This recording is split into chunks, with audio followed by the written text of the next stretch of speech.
Hello, friends. Welcome back to English Classes Online.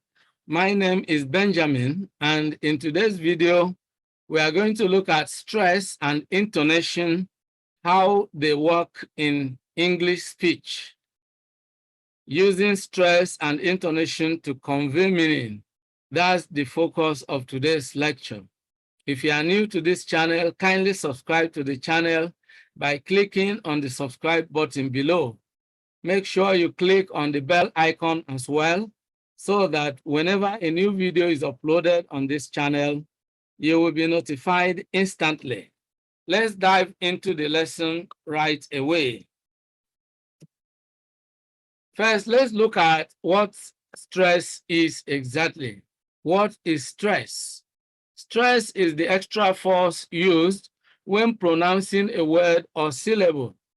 The louder and longer syllable is known as the stressed syllable. For example, the word teacher. Now, you can notice that stress is on the first syllable, teacher. The second syllable is unstressed. The first syllable is stressed. So here, there are two syllables in the word teacher, but one sounds louder than the other. The syllable T sounds louder than chair.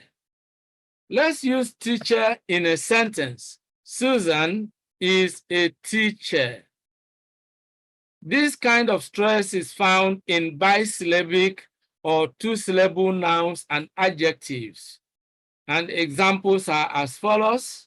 Nouns, captain. You can see that stress is on the first syllable, and we're using capital letters here to indicate stress. Captain, Monday, sugar. Now, a similar stress pattern exists in adjectives. Peaceful, happy, better. All right? So now consider the word return. It also has two syllables, re and turn. You can see return. Now, which syllable is louder? Which syllable sounds louder than the other here? Now, listen to it, return. You will notice that the stress is on the second syllable, on the syllable turn, return. All right? This kind of stress is found in bisyllabic or two-syllable verbs. Other examples are provide, become, expect, and so on and so forth. All right? Now, using stress to express meaning. Now, that's one thing we have to know about stress. Stress can be used to convey meaning. When a two-syllable word is used as a noun and also as a verb, it is stressed on the first syllable when used as a noun and on the second syllable when used as a verb. This is one of the rules of stress in two-syllable words. And so we call it shifting stress. Now let's look at this table, nouns and verb. Now, when we use this word as a noun, stress is on the first syllable, but when we use it as a verb, stress is on the second syllable. Now, let's look at all the words that behave in this way in terms of their stress pattern. So you can see that nouns are stressed on the first syllable. I mean, two-syllable nouns are stressed on the first syllable, and two-syllable verbs are stressed on the second syllable. And we are talking about the same word used as a noun and also used as a verb. For example, produce. Produce is a noun. Produce is a verb. Export, import, present, increase, object, object, conduct, conduct, conduct, conduct. All right, so you can see when we use the word as a noun, we stress the first syllable. That shows us it's a noun. So the same spelling, Produce, all right? But then what differentiates a noun from a verb is stress. Produce, produce. So when the word is written and you have not indicated stress, or probably you use it in a word to convey the meaning, then one might mistake one to the other. But using stress in speech, you can differentiate the noun from the verb. When you are referring to the noun, you are talking of produce. When you are referring to the verb, which is the action, you are talking about produce. So one is a product or an object. The other one is an action. All right? Now, notice that you can change the meaning of each word by shifting stress from the first to the second syllable and vice versa. If the meaning you want to convey is that of a noun, then you place stress on the first syllable. If the meaning you want to convey is that of a verb, you shift stress to the second syllable. And that is how you can, that's just one example of how you can use stress to express or convey meaning. Now let's look at various ways of conveying meaning in English speech. We have seen one, and that is the words you use with syllable stress. When you place stress on a particular syllable in a word, you can change the meaning. You can convey the meaning you intend. So the words you use, that's one way in which you can convey meaning in English speech. The other way is how you say those words, and that is sentence stress and intonation. With sentence stress, you can give emphasis to specific words in a sentence and convey whatever meaning you intend to convey. For example, Jane likes rice. Now, you have stressed likes, and the meaning you want to convey here is that she doesn't hate it. You want to draw attention to the fact that she likes rice. She doesn't hate it, all right? Then we can shift stress from likes to rice. And so we say, Jane likes rice, all right? So if the stress is on rice, then the meaning we want to convey is that it is rice that Jane likes, not beans, all right? So that is called contrastive stress. And of course, this also can be explained as one of the functions of we can express it as the essential function of intonation. In this case, we are shifting from the ordinary function of stress, and we are now imposing stress on any words which ordinarily should not be stressed. We impose stress on it, and that is more of intonation than stress, all right? So you notice here that by stressing the correct word, you make it easier for your listeners to understand what exactly you are saying. That is the point you really want to express or to emphasize. Now let's look at how to use intonation.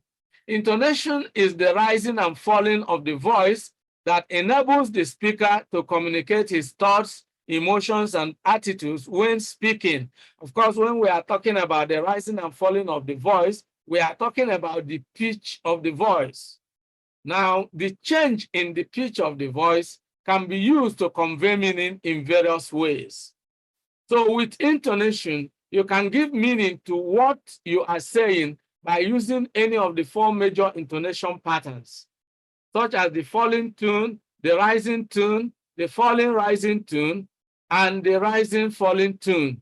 Intonation has several functions, such as grammatical functions, accentual functions, and attitudinal functions. Now let's look at them one by one. Grammatical functions. In this case, intonation can be used to mark out sentence types. For example, we can use following intonation in statements, all right? So intonation can help us to differentiate between a statement and a question, for example. So we use the following intonation in statements. For example, I have done the work. Don't forget that a statement is a declarative sentence. It's called a declarative sentence. You know, I have done the work. That's the statement. And the stress is the intonation is the falling tune. The president leaves for London tonight. Falling tune. And that is a statement. We can also use the falling tune in issuing commands or in imperative sentences when you give an instruction or issue an order. For example, leave my office.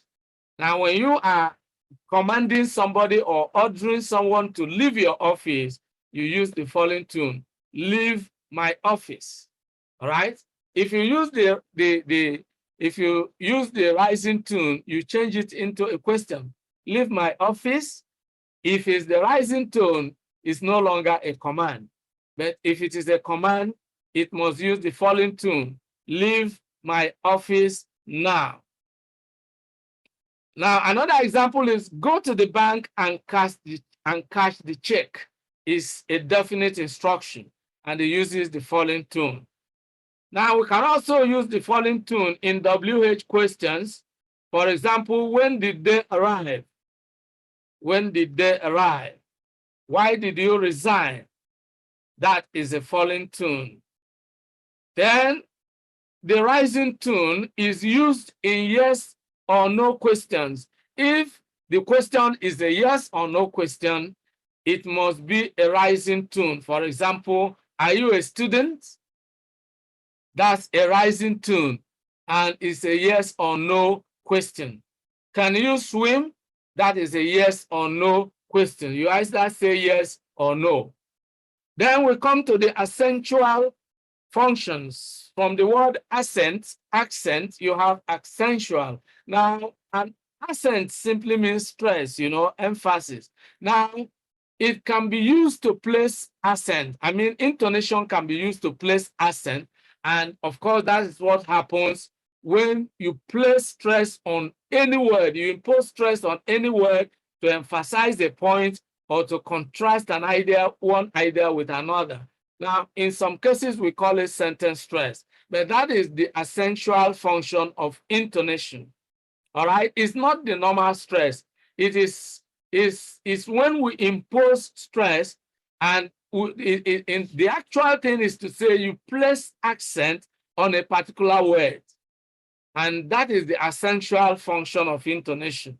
For example, Rose hates dogs. That means she doesn't like them. Rose hates dogs. You know, when you place an accent on hates, you are conveying a special meaning. You are saying that Rose hates dogs. She doesn't like them. All right. Now, if we shift the accent from hates to dogs, we convey a different meaning. Rose hates dogs. Now, in this case, our emphasis is on dogs, and the meaning is Rose hates dogs. She doesn't, it's not cats that she hates. It's actually dogs that she hates, all right? Not cats. So you can convey meaning, you know, using the essential function of intonation in this manner. Now, this brings us to the attitudinal functions of intonation. And in this case, you are using intonation to express your emotions and attitudes. For example, using the rising tone, you can express surprise. Maybe someone says, Jack passed all his exams. You are surprised because you know Jack as somebody who always fails. And so someone says, Jack passed all his exams. And you are like, Jack passed all his exams? I mean, you are surprised, you use the rising tone to express your attitude to that report. Now, another thing you can express is polite request. You can express politeness in the way you make your request. Could you open the window? Could you open the window, please? I mean, you are using the rising tone to sound polite. Then you can also express doubt or uncertainty by, using the rising tone. What have you just said? I mean, you are really not sure of what the person said. You are uncertain. What have you just said? Or what did you just say? I mean, with that rising tone, you are saying that you didn't really understand, you didn't get it, all right? You can also express affection by using the rising tone, but this sounds like more like the following rising. Will you come for lunch, Mark? All right, so in this case, you are expressing affection. Will you come for lunch, Mark? All right. Then you can also express excitement by using the rising tone. Let's also look at the, someone gives you a report and you say, really? Really? I mean, you can express excitement, but at the same time, you can express any other emotion. All right? For example, you can use the following tune with the same word. Really? I mean, you are not bothered. You express indifference. You are not interested. Someone say, well, Jack passed all his exam. You say, really? Yeah, you are not really interested. All right?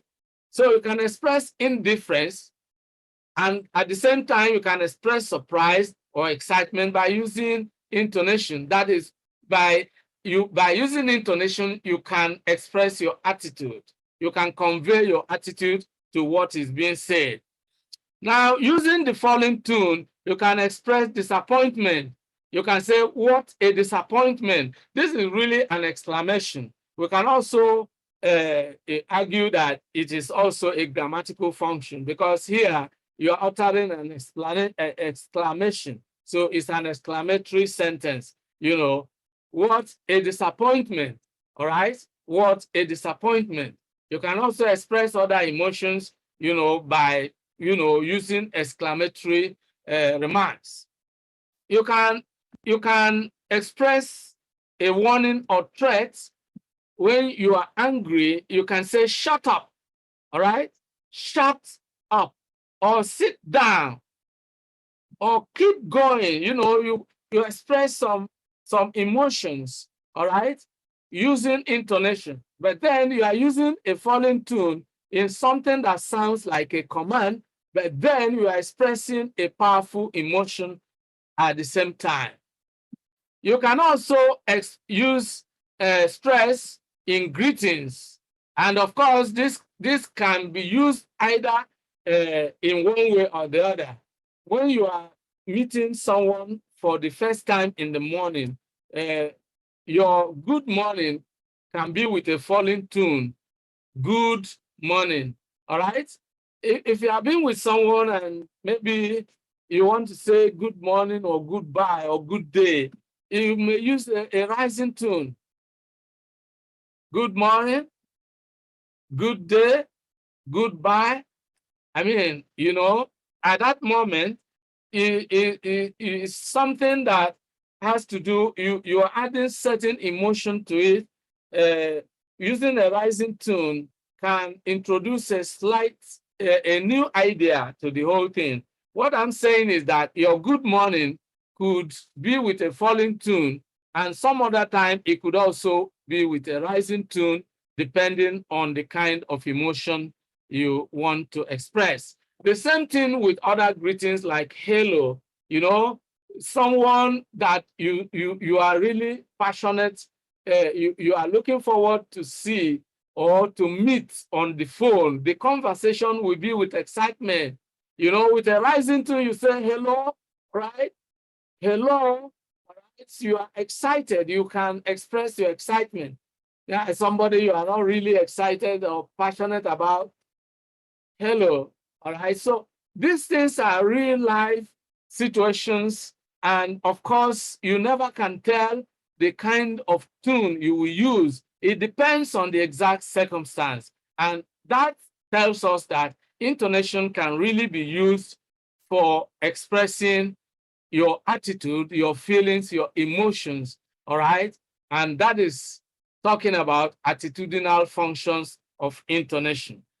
So this is where we draw the curtain on today's video. We have been looking at stress and intonation, how they work in English speech. I hope you have been given some greater insight into how stress and intonation work and enable us to convey our meanings and communicate our ideas in different ways. If you enjoyed today's video, make sure you like the video and share it with your friends and relations. If you have not subscribed to the channel, this is the time for you to really hit the subscribe button and make sure you click on the bell icon as well, so that whenever a new video goes live on the channel, you will be notified instantly. Remember, I have a free gift for you in the description box, and that is a free PDF file in which you will find adequate explanation of the basic units of English grammar. You will also find my ebook titled Good Success in English, a complete study package for effective English learning. Most of the topics that I have discussed with you here on this channel are all discussed in that ebook. So if you are an English learner and you want to gain proficiency in the use of English, that ebook is one book that you need to have. So you will find a link in the description box, click on it, and it will take you to the book page where you will obtain a copy of this book. I want to say a big thank you to all of you for being part of today's episode. I look forward to seeing you in the next video. Bye-bye for now and remain blessed. Many thanks for watching today's video. A big thank you to all of you out there for being part of today's episode. I hope you enjoyed the video. If you did, kindly subscribe to this channel. Subscribe now as a way of giving us support. For notification about new videos, click on the bell icon. You will find the bell icon. Click on it so that whenever a new video is uploaded, you will be instantly notified. If you have actually enjoyed the video, like and share the video with your friends and relatives. This is very important. If you have any comments, leave your comments below. Any questions, any suggestions, we would gladly receive them and respond promptly and positively to them. See you in the next video. I look forward to always seeing you in the new video. Thank you.